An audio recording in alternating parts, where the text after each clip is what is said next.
你们知道在北京这样的一线城市最令大龄剩女崩溃的瞬间到底是什么时候吗？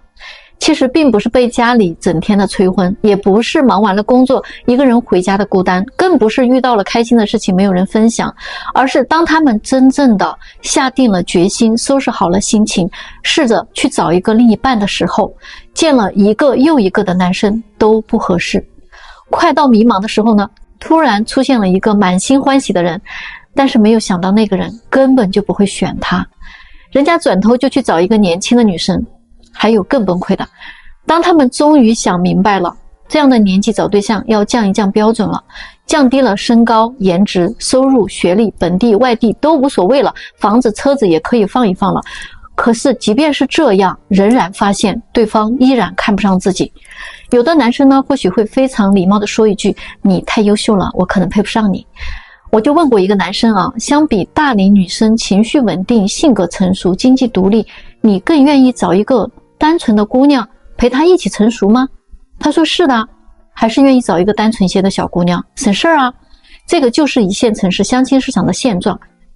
真的啊，不要以为打扮一下自己，主动一点就一定能脱单，也不是你保养的多好，看上去只有25岁就行了，年龄仍然是在那儿摆着呢，它不会变的。胖瘦可以改，衣品可以提升，唯独时间是不可逆转的。特别是那些在大城市打拼了多年，仍然一事无成的大龄剩女，青春没有了，人老珠黄了，钱也没挣到，房也没买上，人还没嫁成，就已经老了，这个才是最崩溃的。你们觉得我说的有道理吗？最近有一个大龄剩女啊，来我的许愿池了啊，许了个愿，说等我交了一个男朋友的话，我不跟他要房子要车子了，我的房子写他的名字都可以，车子呢我也可以给他开，每个月我赚的钱全部都给他，他想怎么花就怎么花，我也不要求他做家务，节日也不用给我买礼物，我给他买，他不高兴了我哄他开心，如果结婚的话我出嫁妆，他不用给我彩礼，婚礼的费用呢全部都由我来出，三金啥的他都不用操心的，婚后我们要是有了孩子，那得跟他姓，孩子呢也不用他带，我自己来，总之我负责赚钱养家，他呢可以负责英俊潇洒就行了，而且呢我还要做好家务，给他洗衣服做饭端茶倒水，他要是困了累了，我再给他捶个背洗个脚泡个热水澡什么的。男人嘛天生就是应该来享福的，要不他娶我是为了什么呢？不仅如此啊，我还要把他的父母啊当我自己的亲生父母一样去伺候，做一个孝顺的儿媳妇。你说这样的我好不好啊？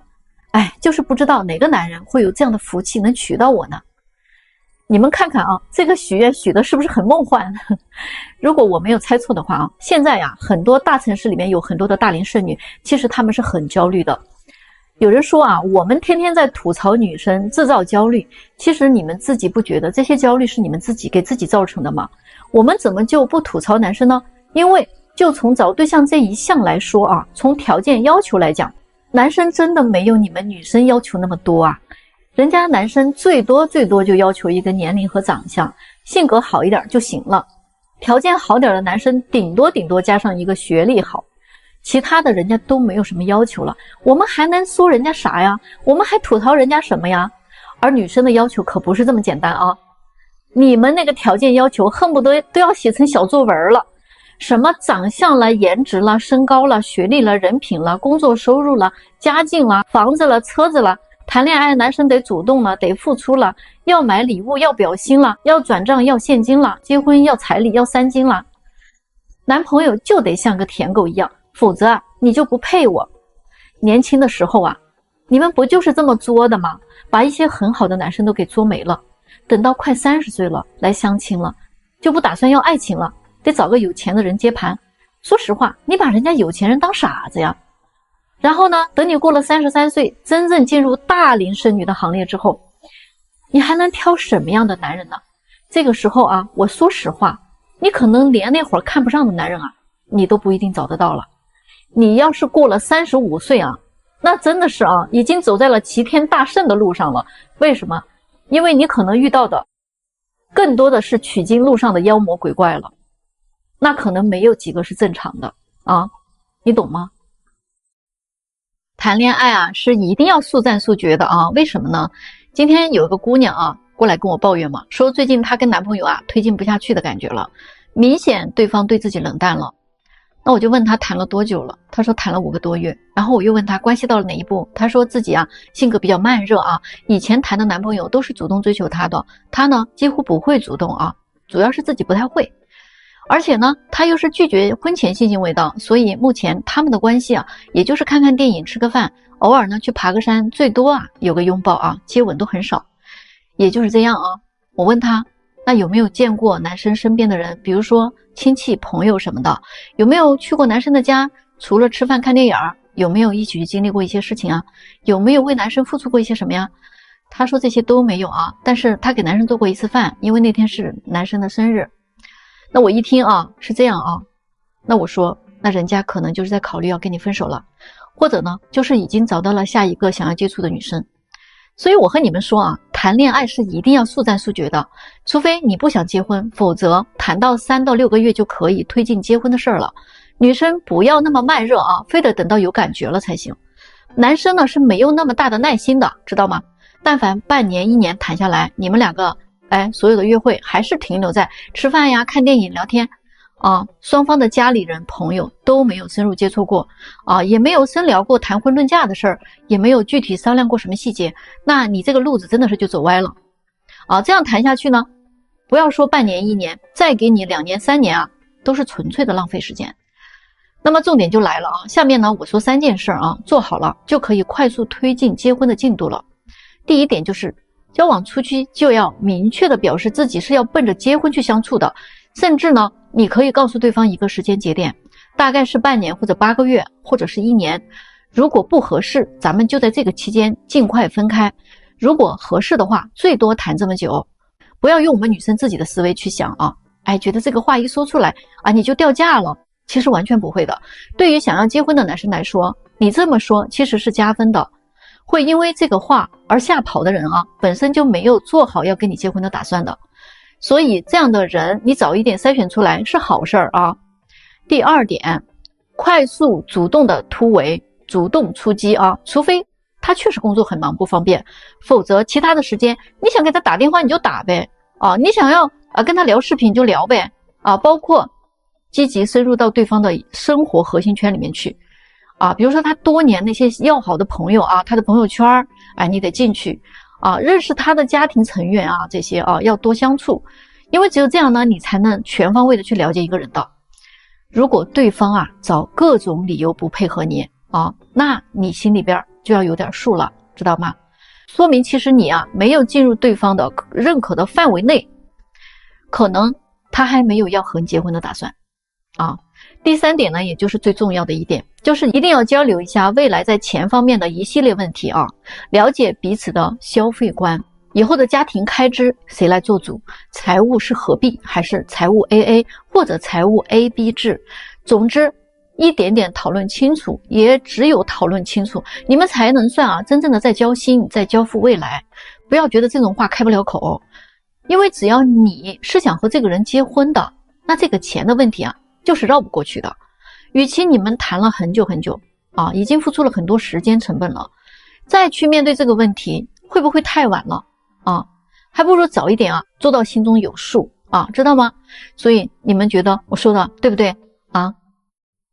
如果相亲啊遇到这样的女生啊，可能真的是你再有修养啊，你都忍不住啊想怼她几句，真的。前不久呢，我安排了一个女生见一位很优秀的男士，话说这个女孩长相啊真的是还蛮漂亮的啊。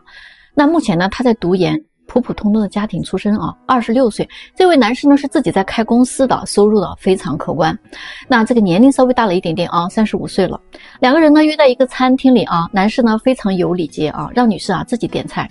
这个姑娘呢看着菜单点了7、8样菜啊，全部都是这个饭店里最贵的。总之啊，这顿饭最后呢吃了2000多。席间呢，这个女生就各种啊打听男士的资产情况，问他住在哪儿啊，住在什么小区啊，在北京有多少套房产呀，开的是什么品牌的车，公司1年能赚多少钱啊，银行大概多少存款啊。说实话，一个事业做到这么成功的人啊，跟这种蠢丫头相亲，我感觉真的是啊在浪费时间呀，都给我丢脸。可笑的事情是呢，当这个男士啊说自己的全部资产加到一起可能有一个小目标这么多啊，那这个女孩呢竟然非常平静的说了几个字，还可以吧，脸上还露出了一个不屑的表情。这个回复让这位男士感到很惊讶他就说那既然你都这么直白了，那我也问你几个问题好吗？男士说，你现在还在读研对吧？那你之后呢，工作方面你是怎么打算的呢？女孩说，我不打算工作，我要先找一个对我好的老公，我就不打算工作了，就在家里边相夫教子。男士又问他那你之前谈过几段恋爱呢？他说，不瞒你说大学的时候就有很多男生在追求我，谈过3段都超过了1年以上的问他为什么没有成，他说我不过就是遇到了一些普信男嘛，要么就是渣男，所以我现在不想把时间浪费在这种男人身上了，我就想找一个踏实过好日子的人。然后男士又问，那你家里边是什么情况呢？他说我的父母就是普通的职工我有个弟弟还在念大学。最后问他，那你自己有什么样的优势呢？他真的就是那句话，我年轻漂亮其实说到这儿这个男士已经对他超级下头了，其实心已经凉凉了。但是人家出于礼貌呢，还是把这个饭吃完了单也买了，然后2个人呢还在商场里边溜达了一会儿。结果这姑娘这个时候按耐不住内心的狂喜在一个品牌包店逛了很长时间就不出来。这个男士明白他的意图，但是怎么可能给他买什么东西呢？人家完全没看上他。结果他看这个男士没有给他买东西的打算，就直接开口要了，说你看咱俩出来相亲，你不打算给我送点小礼物吗？男士这个时候实在是忍无可忍了终于说了一句，你觉得我是看上你了你可真是很自信喜欢你就自己买呗说完人家就走了把他一个人扔那儿了，是不是很尴尬？现在这样的女生实在是太多了你就说说普普通通的你没有什么背景，家境也一般自己呢1分钱不挣有几分姿色，你就想等着一个有钱人来娶你来养着你你有让人家看得上你的点吗？你凭什么呢？你有什么利他的属性吗？你真的认为单靠颜值你就觉得自己配得上有钱人？说难听一点你这就是癞蛤蟆想吃天鹅肉有点异想天开了，明白吗？我就告诉你为什么你想嫁给有钱人让你温柔主动套近乎，你说你拉不下来这个脸，让你去舔大哥给点情绪价值，你一副端着的样子，让你上得厅堂下得厨房，你说我什么也不会干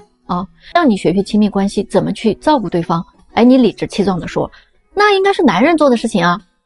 让你每天坚持看2个小时的书，提升一下自己的文化素养你说太麻烦了。让你学习提升自己眼界，提高情商，做个聪明的女人吧你说我只想做我自己我不想为任何人去改变。你还想嫁个有钱人？你凭什么嘛就算我给你介绍多少个身价很高的男人，你跟人家聊10分钟，你都不知道跟人家聊点什么你能够吸引得住这样的男人吗？你还想让他喜欢你？就你脑袋里边那点东西能够让对方多看你一眼吗？我认真的告诉你有钱的男人不单单是只看你的脸的，你没有对等可取的价值是不会喜欢上你的，你懂不懂现在婚恋市场有一个特别奇怪的现象男生不管多优秀都会有被嫌弃的时候，而女生不管她长啥样她都挺自信的。真的我不知道该说什么好。现在有的小姑娘好像对钱和财富是没有概念的，对于自己的颜值和条件那都是超级的自信。最近我这来了个95年的女孩张口就要找资产过亿的。那我给她看了一位91年北京男生的资料人家呢是自己在开公司，家里的资产过亿国外留学回来的，还蛮优秀的这么好的条件，他居然还是嫌弃这个男生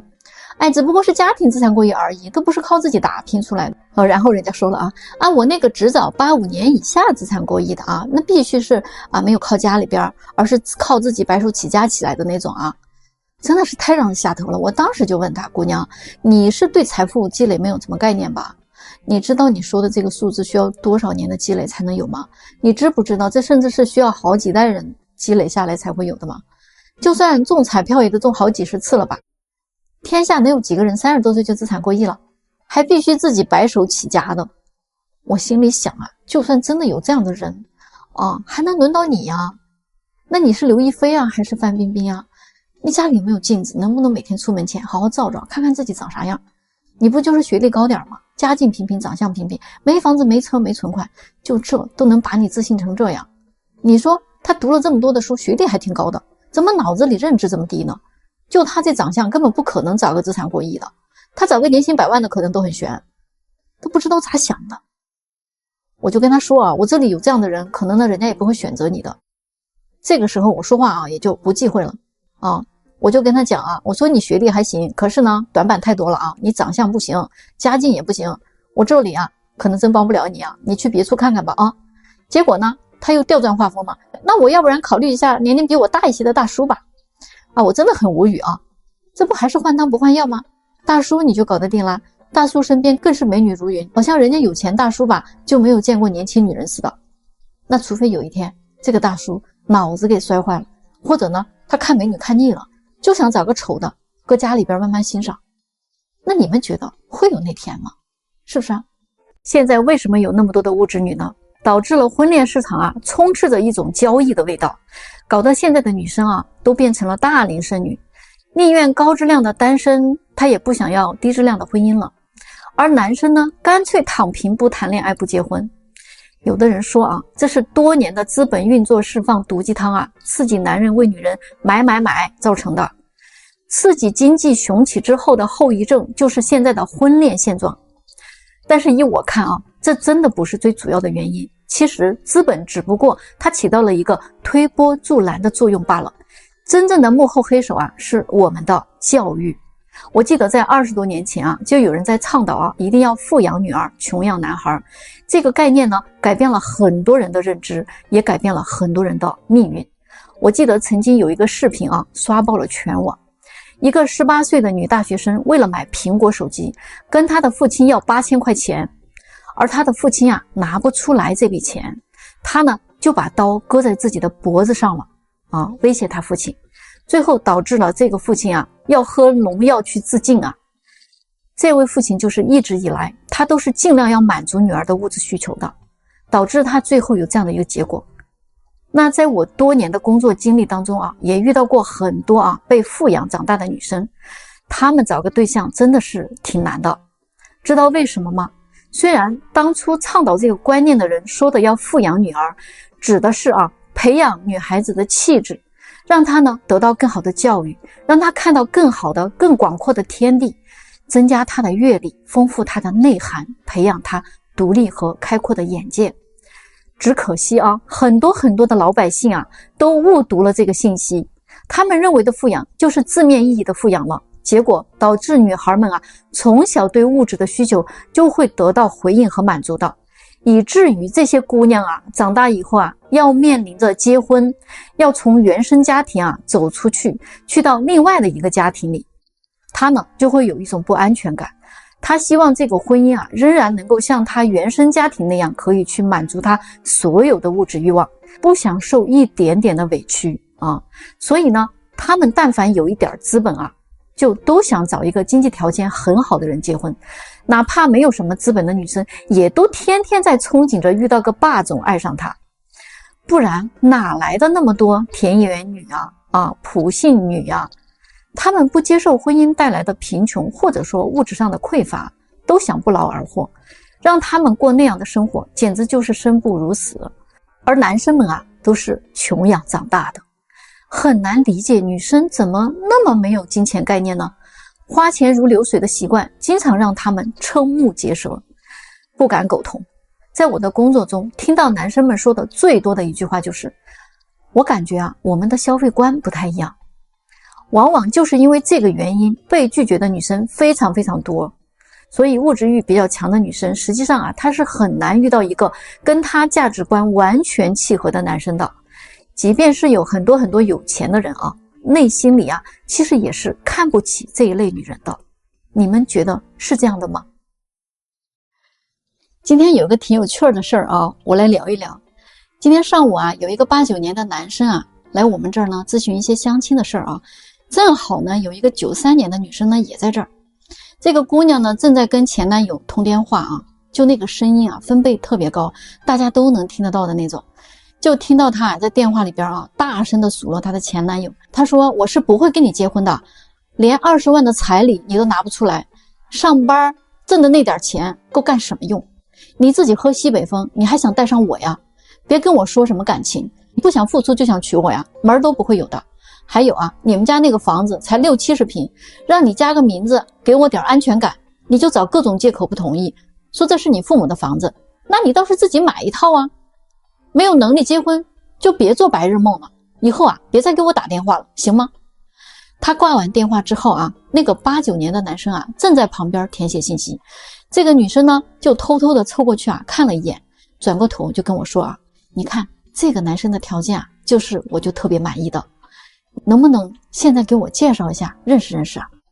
我呢就拿过那个男生啊填写的信息看了一下啊，185的个子啊，美国海归硕士，北京人，家里有好几套房子，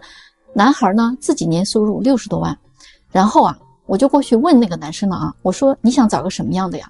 男生说啊，我想找个95后，身高呢1.68米以上，最好是北京本地人，硕士学历，长相漂亮点的。我结婚是不讲究彩礼什么的，如果女方那边要提彩礼的话就免谈了。另外我们家房子挺多，但是啊都是在我父母名下的，所以我也不可能给我的老婆加名字，最好她自己呢也有房子。我听完了之后啊我就看见旁边93年的这个姑娘啊，一脸的尴尬啊，因为她没有一条是符合对方要求的。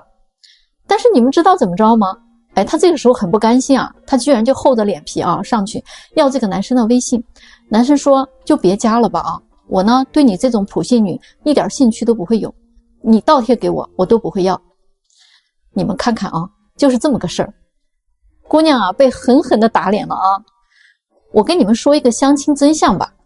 当你对一个人的身高、长相、学历、家境各个方面你都很满意的时候，这个人他100%是看不上你的，你信吗？